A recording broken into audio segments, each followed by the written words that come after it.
ఆంధ్రప్రదేశ్ రాజధాని పనులను పునఃప్రారంభించడానికి ప్రధాని మోడీ అమరావతికి వచ్చి వెళ్లారు. అయితే ఈ సభకు మాజీ ముఖ్యమంత్రి వైఎస్ జగన్, సినీ నటుడు చిరంజీవి రాకపోవడంపై పెద్ద చర్చ సాగుతోంది.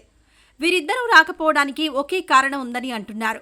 అలాగే జగన్ ఆ కార్యక్రమానికి వచ్చి ఉంటే ఏపీ రాజకీయ సమీకరణాల్లో జరిగే మార్పు గురించి కూడా మాట్లాడుకుంటున్నారు.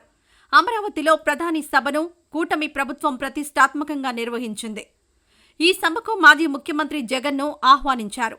సభకు ముందు రోజే జగన్ బెంగళూరుకు వెళ్లిపోయారు. అలాగే మెగాస్టార్ చిరంజీవిని సైతం ప్రత్యేకంగా ఆహ్వానించారు. కానీ ఇద్దరూ హాజరు కాలేదు. చిరంజీవి ప్రత్యక్షంగా రాజకీయాల్లో లేకపోయినా ఏపీ రాజకీయాలపై ఆయన ప్రభావం ఖచ్చితంగా ఉంటుంది. డిప్యూటీ సీఎం పవన్ కళ్యాణ్కు అండగా ఉంటా అని కూడా గతంలో చెప్పారు. అలాగే ఏపీలో కూటమి ప్రభుత్వం ప్రమాణ స్వీకారం రోజు ఏం జరిగిందో చూశాం. చిరంజీవి, పవన్ కళ్యాణ్ ఇద్దరికీ ఆత్మీయంగా అభివాదం చేశారు. అంతకుముందు వైసీపీ అధికారంలో ఉన్నప్పుడు కూడా అల్లూరి సీతారామ శత జయంతి ఉత్సవాల సమయంలో కూడా చూశాం.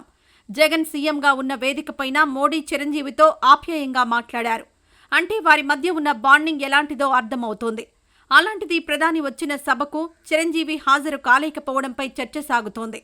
దీనికి కారణం గతంలో చిరంజీవి చేసిన వ్యాఖ్యలు అని తెలుస్తోంది. గతంలో జగన్ ప్రతిపాదించిన 3 రాజధానుల ఆలోచనను చిరంజీవి మంచిదని అన్నారు. అమరావతి కోసం రైతుల నుంచి పెద్ద మొత్తంలో భూసేకరణ మంచిది కాదన్నారు. ఆ మాటలను సోషల్ మీడియాలో ట్రోల్ చేస్తూ ఇలాంటి వ్యక్తిని ఎలా ఆహ్వానిస్తారు అంటూ ప్రశ్నించారు. అందుకే అది వివాదం కాకూడదని చిరంజీవి కార్యక్రమానికి వెళ్లలేదని తెలుస్తోంది. అదే సమయంలో ముంబైలో జరిగిన వేవ్ సదస్సులో చిరంజీవి పాల్గొన్నారు. అలాగే జగన్ కూడా రాలేదని తెలుస్తోంది. 3 రాజధానుల ప్రస్తావన తీసుకొచ్చిందే ఆయన కదా. అయితే జగన్ సభకొచ్చి ఉంటే ఆయన రాజకీయాల్లో ఒక సానుకూల సంకేతంగా పరిగణించబడి ఉండేది. అమరావతి అనేది కేవలం ఒక పార్టీ ప్రాజెక్టు కాదు, కాబట్టి జగన్ రావాల్సి ఉండేది అని కొంతమంది అంటున్నారు.